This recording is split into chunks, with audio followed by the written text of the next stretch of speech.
They found the letter hidden behind the panel of a dressing mirror. Its edges burned, its ink smudged like tears frozen in time. It read only 5 words. They took me under orders. Nothing more. No name, no date, just the unsettling truth that someone somewhere had vanished not by accident but by design. Newport, Rhode Island, summer of 1889. A season of silk gloves and champagne toasts, where the wealthiest families in America paraded themselves like gods in gold, laced temples. But beneath the chandeliers and beneath the manicured lawns there was rot. The kind of rot that speaks in Latin and hides its sins behind philanthropy. The kind of rot that doesn't just erase a woman from history, it erases the witnesses too. Her name was Lenora Van Holt, young, wealthy, feared, a socialite with bloodlines tracing back to European royalty, and a temper that made men in top hats break into sweats. She was seen last during a masquerade at the Breaker's mansion. A fire-lit night where the air was thick with perfume, opium, and whispers of something awakening. Beneath the estate, she wore a silver mask, carried a raven, feather fan, and danced with no one. By morning, her bed was untouched, her carriage unmoved, and her name became forbidden. They told the newspapers she had left the country. They told the servants she had gone mad. They told the city nothing, because that's how the families work. Those old money empires built not just on railroads and steel, but on rituals, obedience, and control.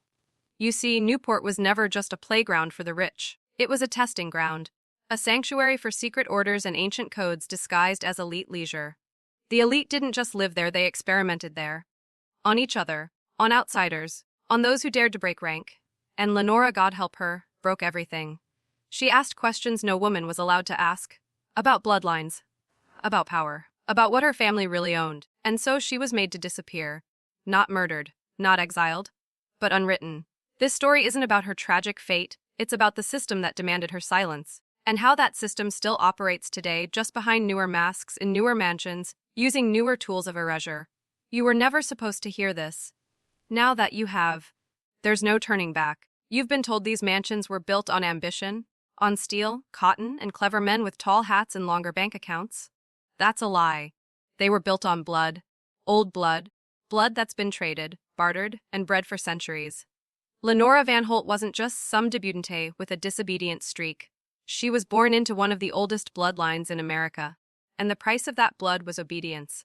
Her family, the Van Holts, traced their lineage not just to Dutch shipping magnates but to Bavarian occultists, Vatican advisors, and dark financiers behind European wars.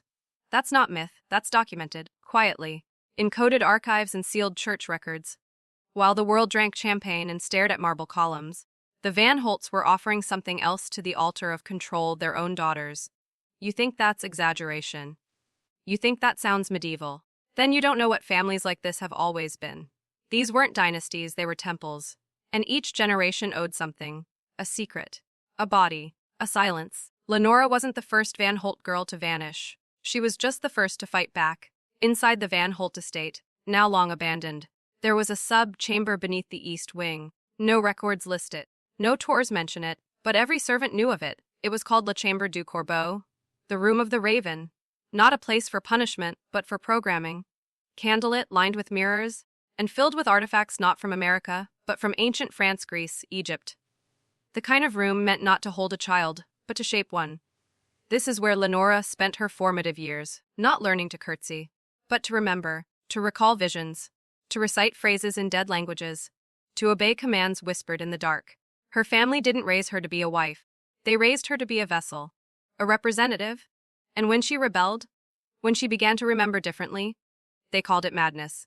But madness in Newport was just a name for inconvenient clarity. And that summer night in 1889, when Lenora pulled off her silver mask and whispered something into the ear of a British banker's wife, that's when the countdown began. Whatever she said, whatever truth she unsealed, made a dozen people leave the masquerade early, pale, quiet, disturbed. Lenora didn't vanish, she was extracted. Lenora's disappearance wasn't chaotic, it wasn't frantic or messy. There was no screaming, no broken furniture, no signs of struggle. That's not how the elite erase their own. What happened that night was calculated, surgical, a protocol, not a crime. The kind of operation that requires silence, loyalty, and generations of practice. The staff at the Breaker's mansion reported nothing, not because they were ignorant, but because they were trained. Every servant in those houses signed more than contracts. They swore oaths. To the family. To the order. to discretion above all else. And the ones who broke that silence, they weren't fired, they were relocated, some to mental hospitals, some overseas, some to crypts. 3 maids were reassigned within 48 hours of Lenora's vanishing. One footman, seen last escorting her to the garden veranda, fell ill the next morning and was never seen again. Not a single police inquiry was filed. Why? Because the police weren't invited to the dance. In Newport, in 1889, there were 2 laws: the public law and the family law. But the true signs of extraction are found in the subtleties. Lenora's portrait, commissioned by French artist Adrien Delacour, was removed from the East Gallery within hours. Not replaced, burned. Her initials were scraped from the family registry and edited out of at least 3 published society columns. She became what they call a blank ledger, a soul erased from the record but remembered by those who mattered most. There's a protocol for this. A silent ritual performed by the inner circle, candles lit at 3:33 a.m., a prayer not to God but to something older. Latin spoken backward, a mirror cracked at the bottom, not to break luck but to seal it. These rites are not folklore, they are real. Preserved in letters, in diaries, in the testimony of a dismissed servant who fled to Montreal and died babbling about staircase that went down too far. You see, these families don't just own banks, railroads, or factories. They own narratives. And when someone tries to rewrite theirs, they rewrite you instead. Lenora wasn't lost. She was converted, her memory repurposed, her body hidden, her identity returned to the hive. The scariest part, she agreed to it. And that's the next truth you need to face. There's something they don't tell you about control. It works best when the subject thinks they chose it. That's the final evolution of power. Not chains. Not threats, but consent manufactured from within. Lenora Van Holt didn't scream. She didn't fight. She walked into it, eyes open, head high. And that's what terrified the few who watched it happen. They say she met with a man the week before. Not a suitor, not a friend. A visitor from London who carried no luggage, gave no name, and stayed in a guesthouse off Ocker Point for only 3 days. Lenora dined with him alone. Twice. No chaperone, no witnesses. But after that, she changed. Her diary entries, which survived only in fragments, shifted in tone. From defiance to surrender. One reads, there are things older than rebellion. There is peace in service. There is glory in disappearance.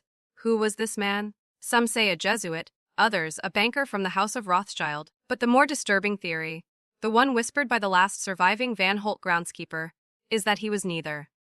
That he was something outside the bloodlines entirely. An observer, a handler, sent not to kill her but to initiate her. That week, Lenora stopped wearing her sapphire ring, an heirloom passed down for 5 generations. Instead, she wore a small iron pendant in the shape of a closed eye. That symbol appears nowhere in her family's known history, but it does appear on an ancient stone tablet found in Syria in 1844, now hidden in the Vatican's unlisted archives. The closed eye means obedience. The closed eye means the pact has been accepted. Lenora's disappearance wasn't punishment, it was promotion. She was taken to serve a purpose beyond Newport, beyond America, beyond the public understanding of hierarchy. The elite don't bury their traitors, they convert them. They place them deeper into the machine. They upgrade them. You've been taught that vanishing is a loss. That silence is defeat. But among the hidden orders, silence is currency. Vanishing is baptism. And Lenora wasn't erased. She ascended. And once you understand that, you realize the real question isn't what happened to her. The real question is how many more agreed to disappear. And how many do so willingly today. Every city has its secrets. But Newport wasn't built to hide secrets. It was built to be one. Look at the mansions, not as homes, but as temples. Every archway is deliberate. Every corridor aligns with celestial events. The Breakers, Marble House, Rosacliff, they weren't designed for comfort. They were constructed as containment chambers. For power, for ritual, for memory, and above all for control. Below the floors, beneath the wine cellars and servant tunnels, are passageways that don't appear on any blueprint. They curve like serpents. They end in sealed doors. And behind some of those doors are rooms so soundproofed, so perfectly symmetrical, that a whisper bounces for minutes without fading. Those rooms weren't made for parties. They were made for reprogramming. What does that mean? It means Newport was never just a retreat for the rich. It was a fortress of filtration. A place to filter bloodlines, ideas, dissidents. The families didn't gather here to rest. They gathered to calibrate, to test each other's loyalty, to trade daughters and sons like ancient coins, to silence the unfit. Lenora Van Holt understood this architecture. Her letters mention the echo halls, where voices could be heard long after a conversation ended. She writes of a door beneath the east greenhouse that led to the drowned library, a chamber where books were soaked and bound shut with iron wire. Why preserve knowledge that can't be read? Because sometimes the symbol of power is more important than the access to it. And this is how these families operate. They construct layers. Not just physical layers, but psychological ones. Outer reality for the public, inner reality for the initiated, and a core layer, so dark, so ancient, so inhuman, that only a chosen few are allowed to see it. Those who do are never quite the same again. Lenora went down into those layers, and what she saw changed her. She began to speak in codes. She stopped sleeping. She scratched a spiral into her mirror every morning before dressing. Not madness. Marking time. A countdown. Until the ritual. Until the day she vanished. And the most haunting detail. That same spiral has been found etched under 5 different floorboards across Newport's mansions, carved by different hands in different decades, but always identical.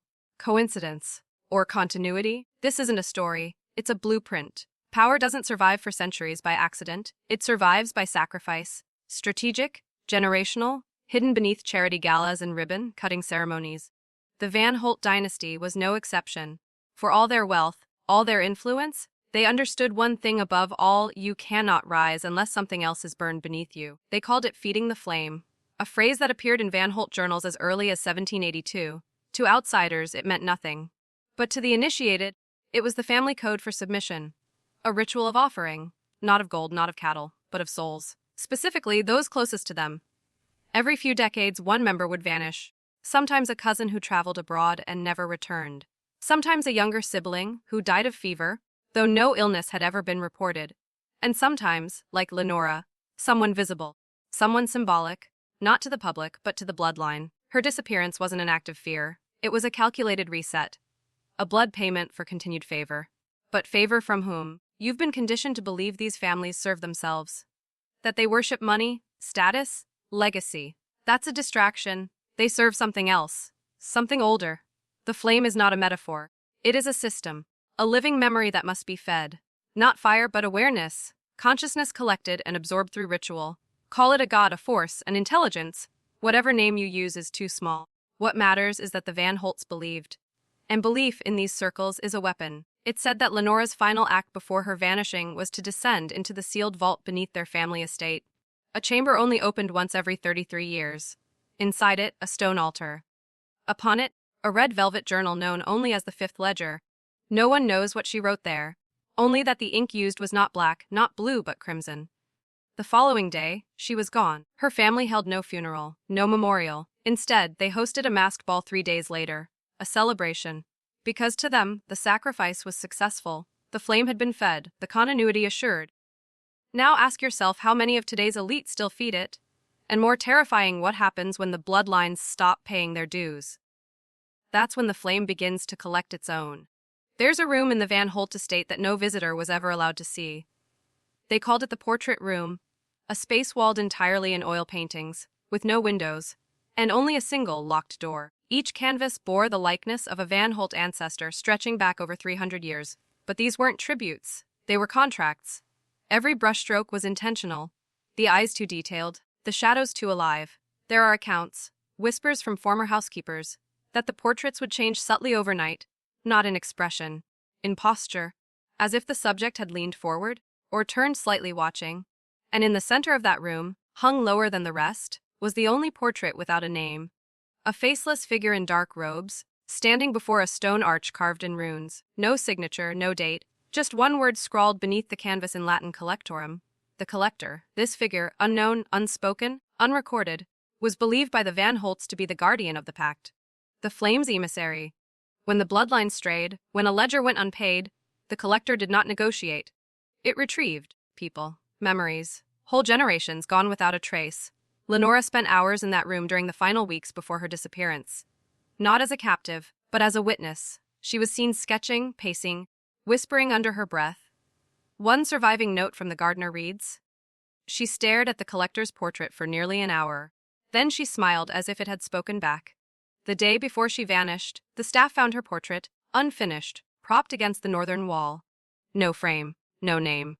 But the eyes, they were hers, hollow, ready.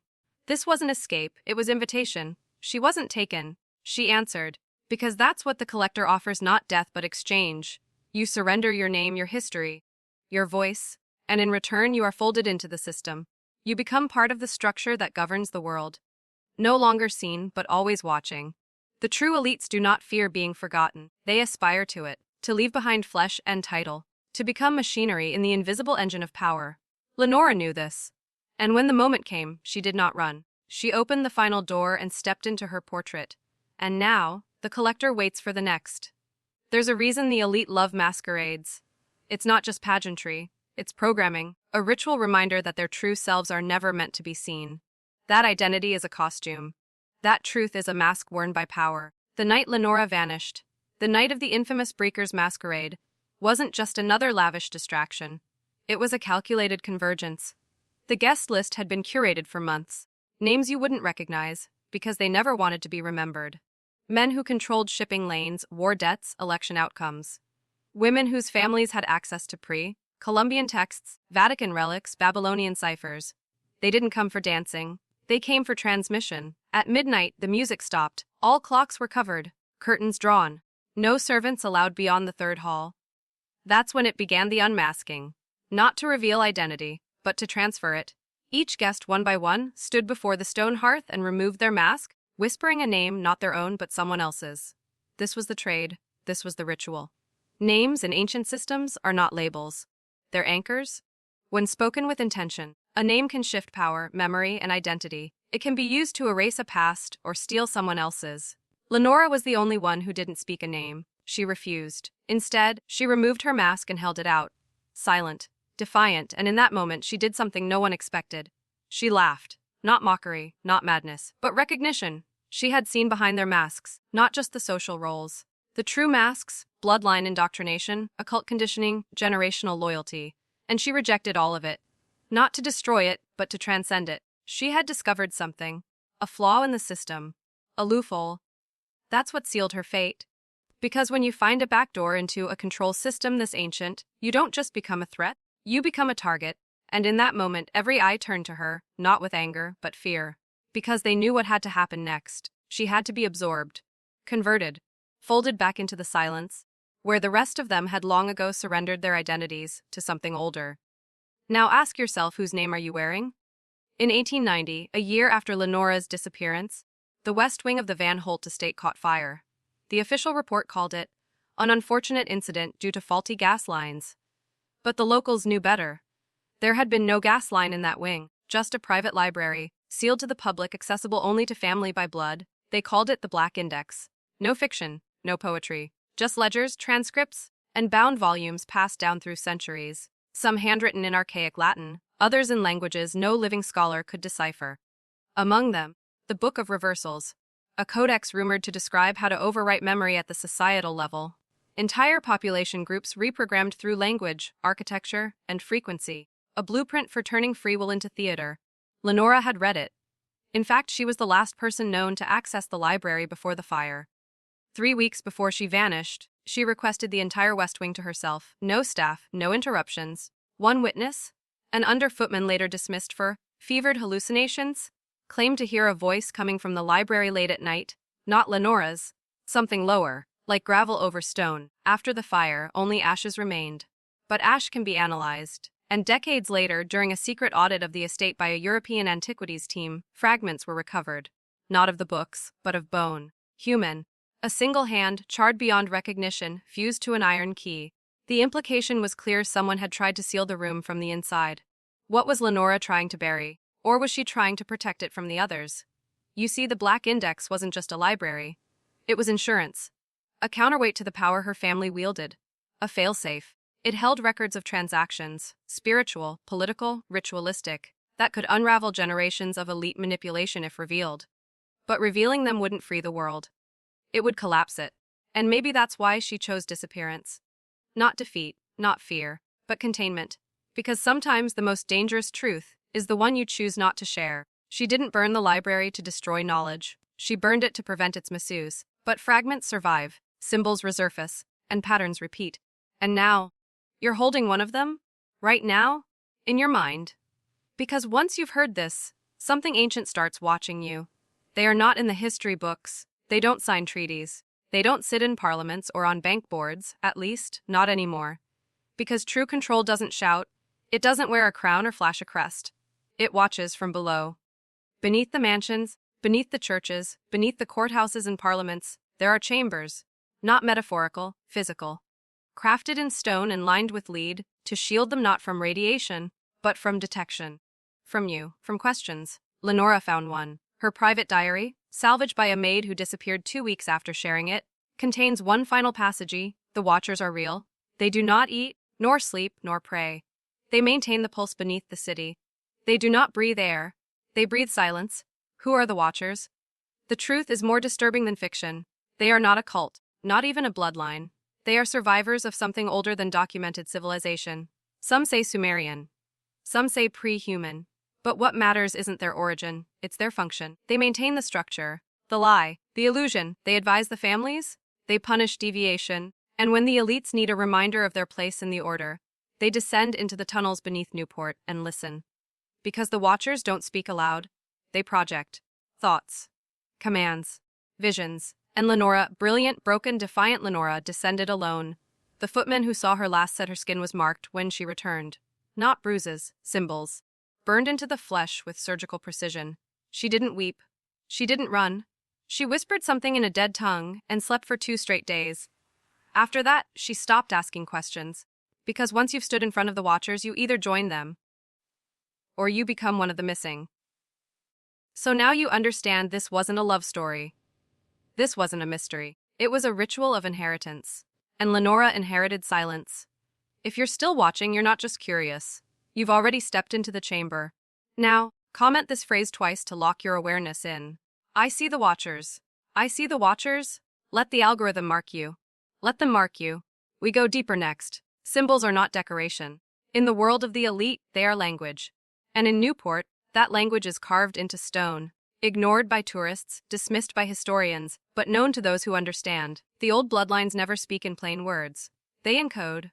All across the Van Holt estate, etched into fireplaces, garden walls, even ceiling beams, are recurring sigils. Spirals, serpent loops, twin triangles converging at a black sun. These weren't random. They're part of a cipher system dating back to the Eleusinian mysteries, later repurposed by Jesuit architects and buried within the geometry of Enlightenment architecture. These marks map intention. They dictate how space is used, where memory is kept, where power is concentrated, and where transformation must occur. Lenora discovered the cipher. She wasn't just a victim of the system. She decoded part of it. A forgotten notebook, smuggled out by a sympathetic groundskeeper, shows pages filled with floor plans, symbols cross-referenced with Gregorian chants, lunar alignments, and something darker. Correspondences between emotional trauma and physical location. In plain terms, they designed their estates like spiritual machines. Every corridor of the Van Holt mansion was built to evoke a specific state of mind: fear, awe, shame, loyalty. The eastern hallway was a corridor of confusion. The southern stairwell induced dread. The dining hall, ritual bonding. And the cellar, always the cellar, was where identities were broken and rebuilt. Lenora understood what it meant. These weren't homes. They were reactors, designed to harness human emotion and offer it upward. To the flame. To the Watchers. To whatever presence resides beneath the veil. But knowing the code doesn't mean escaping it. It means you see it everywhere. That's what began to unravel her. Not madness, but clarity. She saw the cipher in street corners, in newspapers, in the stitching on a senator's coat. She began sketching new symbols, ones not found in her family's archives, ones that hadn't been seen for centuries. On the last page of her final journal, one phrase was repeated 3 times: "The stone speaks. And now I reply." She wasn't trying to escape the system. She was trying to answer it. And when a woman learns how to speak the language of stone, she no longer needs a voice to change the world. You've been taught to think of resurrection as hope, but in the hidden circles, where power is measured in silence, not light, resurrection means repurposing, not rebirth. Reassignment. 3 years after Lenora Van Holt's disappearance, she was seen again, but not as herself. In 1892, during a closed-door summit at a private estate in Bern, Switzerland, a veiled woman attended alongside the American delegation. She spoke little, wore gloves at all times, signed nothing. But records show that several European financiers bowed to her, not out of manners but recognition. No name was recorded, just a title written in red ink on the guest manifesti: Sister of the Cycle. No one questioned it. No one dared. Because among the initiated, titles matter more than faces. And her title meant one thing: she had passed through the flame. That summit wasn't political. It was ritualistic. A global alignment of old families, German, French, British, American, gathering not to legislate, but to calibrate, to realign intentions, to choose who would rise, who would fall, and what memories would be implanted into the next decade of mankind. And Lenora, no longer Lenora, was there to ensure obedience. You see, the system doesn't destroy the rebellious. It reconstructs them. It folds them back into the design, not as leaders but as living symbols. Flesh-bound messages to others in the bloodline. You can question, you can disobey. But in the end, you will serve. This is the true resurrection. Not returning from death, but returning from the self, rewired, retitled, reassigned. What they did to Lenora wasn't erasure. It was reprogramming. A psychological inversion so complete, so clean, that not even her own reflection would have recognized her. The girl who defied the masquerade now enforced it. There was no celebration, no announcement, because real power never throws a parade. It watches. It waits. It returns in silence. And here's what you must understand. This wasn't about one woman. This was about procedure. Because if they can break someone like Lenora, defiant, brilliant, born into the blood but willing to betray it, then they can break anyone. Even you. Especially you. Hidden behind a walled hedge at the edge of the Van Holt estate was a greenhouse. Not the public one shown to guests, but a smaller, windowless structure the family called the garden room. There were no flowers inside, no vegetables, no beauty, only silence, copper wiring, and chairs bolted to the ground. It wasn't a garden for plants, it was a garden for minds. Inside, Lenora underwent her first conditioning sessions. At the age of 10, this wasn't therapy. This was neural rewriting, ritualistic trauma administered through sound, light, and isolation. The purpose wasn't punishment, it was programming. The garden room used techniques far ahead of their time. Oscillating tones at sub-audible frequencies, mirrored walls designed to disassociate identity, and low-grade narcotics to soften resistance. These weren't Van Holt inventions. These were passed down, preserved from pre-WWI European research, methods honed impression asylums, Ottoman interrogation chambers, and esoteric Eastern cults. And the Van Holts weren't experimenting to learn. They already knew what worked. They were fine-tuning. One servant's testimony, recorded in a smuggled letter later found buried in a Paris library, described hearing a child's voice repeating the same phrase over and over from within the room. "I am not the girl they named." That was Lenora's first fracture. They weren't destroying her personality. They were compartmentalizing it, splitting memory from emotion, truth from behavior, a sacred act in elite circles to forge not just obedience, but usefulness. The ultimate goal wasn't to erase her, but to multiply her, creating roles, masks, alter states, each for a different function. The garden room was a forge. What came out was not Lenora. It was the vessel they needed her to become. They didn't create monsters there. They created mirrors. And when you create enough mirrors, each one reflecting only what the family requires, the person inside eventually forgets where they end and where the mask begins. That is why Lenora never screamed. That is why she never begged. Because by the time they erased her, she was already several people deep. And now, the terrifying question. How many other garden rooms were built across America? And how many powerful men today were planted long ago inside rooms just like it? It's the sound you never notice that controls you. Not speeches. Not orders. Not threats. Silence. Engineered. Weaponized. Installed into the deepest parts of your psyche like code you never knew was running. The Van Holts understood this. Every mansion they built, every chamber they walked, every ritual they conducted. It was designed around one concept: obedience through absence. Not of presence but of noise, of disruption, of truth. Lenora's final transformation didn't happen in the garden room. It happened after. When she was taken to what the family called the quiet floor. A subterranean level beneath the main estate, not listed on any plan, not acknowledged in any letter. It had no windows, no clocks, no mirrors. The only sound permitted was your own breath. And even that was punished if it broke rhythm. Survivors, what few remained, claimed it was built with specific stone to absorb vibration. Voices did not echo, cries were swallowed. Even your own heartbeat felt distant. This wasn't torture. This was submission by sensory collapse. Because when you strip away all external stimuli, you hear what they implanted in you. That's where Lenora learned to obey without question. Not out of fear. Out of alignment. The quiet floor reprogrammed the very rhythm of her thoughts. Not to remove resistance, but to dissolve the concept of resistance entirely. There is no rebellion when there is no self. When Lenora emerged from that place, she didn't just speak differently. She moved differently. Precise, measured, void of hesitation. The girl who once laughed in the face of ritual now led them, and no one dared speak her original name again. Because that name still held power. The kind of power that could reawaken the self and undo everything the quiet floor had accomplished. So the family buried it, not physically, psychologically. They replaced it with symbols, titles, gestures, a raised palm, a downward gaze, a 3-note chime played in hallways to signal her arrival. She was no longer a daughter. She was a frequency. And here's the part they don't want you to know: these techniques didn't stay in Newport. They evolved. They spread. They were adopted into government, into intelligence, into tech. Because nothing controls a population better than silence that feels like peace. And by the time you notice it, you've already obeyed. There are rumors so dark, so obscene, they were never written down. Not because they were lies, but because they were too true.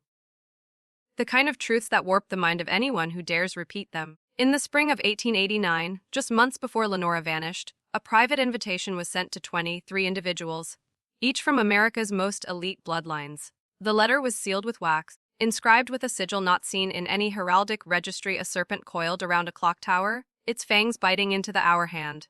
They were summoned not for business, not for pleasure, but for a ritual. The location? A greenhouse buried beneath the main estate, obscured under layers of overgrown ivy and stonework. Officially, it was called the Winter Conservatory. Unofficially, the Chamber of Thorns. What took place there was not a séance, not a mass. It was a convergence. A convergence of influence, will, and generational programming. A symbolic transfer of power from the dying aristocracies of the old world into the rising American elite.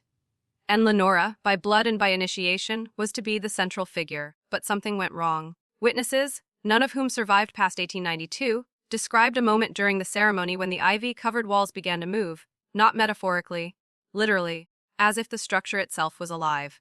Some said the air thinned to the point of suffocation. Others claimed that a second Lenora appeared, eyes black, smile fixed, voice echoing without moving her lips. Whether it was hallucination, ancient theater, or something truly otherworldly, no one knows for sure. But after that night, the garden was sealed shut, brick by brick, covered in concrete, scrubbed from the estate's blueprints and never spoken of again. And Lenora, she was never seen in public again. Not by her family, not by the press, not even by the servants who once buttoned her dress. It's as if the ritual didn't summon power into her, but took something out. There are whispers that a piece of that right still lives, that it's not tied to place but to frequency, a sound pattern, a phrase, a motion. And if you've watched this far, you've already felt it moving under your skin. Now write this in the comments twice to seal the descent and awaken what they've hidden in. I do not obey. I do not forget. A once to disrupt their signal. Twice to remember your name. What would you do if the very foundations of your country, your history, your lineage, your laws, were built upon the disappearance of one woman?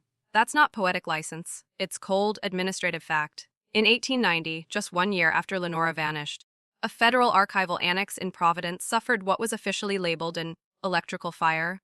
Unofficially, it was called the Purge. Thousands of personal correspondences, medical records, property transfers, occult registries, and, most notably, society event logs from Newport's elite were destroyed. Entire cabinets melted. Steel warped. But strangely, the fire burned inward, not outward. Investigators said the structure collapsed in a way inconsistent with thermal stress. But no alarms were raised. No insurance claims filed. Because this wasn't about fire. It was about silence. You see, those documents contained references to something never meant to be traced: Lenora's double life. A second identity tethered not to high society, but to experimentation. She was tied to a circle of physicians operating under the guise of neurological advancement. But what they were really studying was control. How to break a mind, rewire a soul, and reassemble it to obey commands it didn't know it was following. They called it the vessel program. That the logic was simple: if you can take the most refined, well-bred, socially flawless young woman and shatter her sense of self, then anyone could be reprogrammed. She was not just a debutante. She was a test. And after she vanished, the test was declared a success. Those responsible, they weren't arrested, they were promoted. Their methods would later echo through 20th century military conditioning, through cult deprogramming, even into modern marketing and algorithmic targeting. You see, the archive fire wasn't a mistake. It was the birth of a template. Burn the paper, reshape the story, rewrite the record. and let the memory rot in silence while the system feeds on what it learned. But here's the part they didn't plan for: you're still listening. And the deeper you listen, the more the buried fragments begin to reassemble, not just about Lenora, but about your own conditioning. The roles you were forced into, the choices you never really made, the lies you inherited and called truth. Because her story isn't just about a woman who disappeared. It's about a machine that never stopped running. Imagine standing in front of a house that looks like it was made for gods. Towering white columns, manicured perfection, chandeliers that cost more than most towns. Now picture this: every floorboard, every wall, every antique in that house was designed not for luxury, but for surveillance, stimulation, and control. This was Belle Noire, the reclusive manor where Lenora was last seen alive. But it was not a sanctuary, it was a laboratory. After years of silence, a single floor plan emerged, not from a newspaper, not from a museum, but from a forgotten French psychiatric journal. Tucked between diagrams of early electrotherapy equipment was a sketch titled simply, La Maison de l'Esprit, the House of the Mind. It matched Belle Noire exactly. Its corridors were geometrically aligned to manipulate perception. Endless mirrors, false doors, temperature variations between rooms. Some spaces induced disorientation. Others mimicked like calm. There were no bedrooms, just chambers. Inside they ran trials, behavioral repetition, isolation, neural fatigue. Guests who entered as nobility were treated not as socialites, but as subjects. They were observed, measured, modified. And Lenora, she wasn't there first, but she was the last to resist. One of the last surviving notations, scribbled in the margins of a destroyed case file, reads, Subject 5 continues to reject the dreamscape projection, Danny's communion. Eyes respond only to memory anchors, possible immunity. Termination recommended, memory anchors. That's how they described things they couldn't delete from the subject's mind, like trauma, like love, like truth. What happened after that note is a void. But the body was never found, and neither was her mind. Because if the experiment worked, then Lenora didn't vanish. She became someone else. Someone who could walk among us, smile at you from across a dinner table, sit in silence at a church pew. Someone whose original identity was erased, overwritten with obedience made invisible.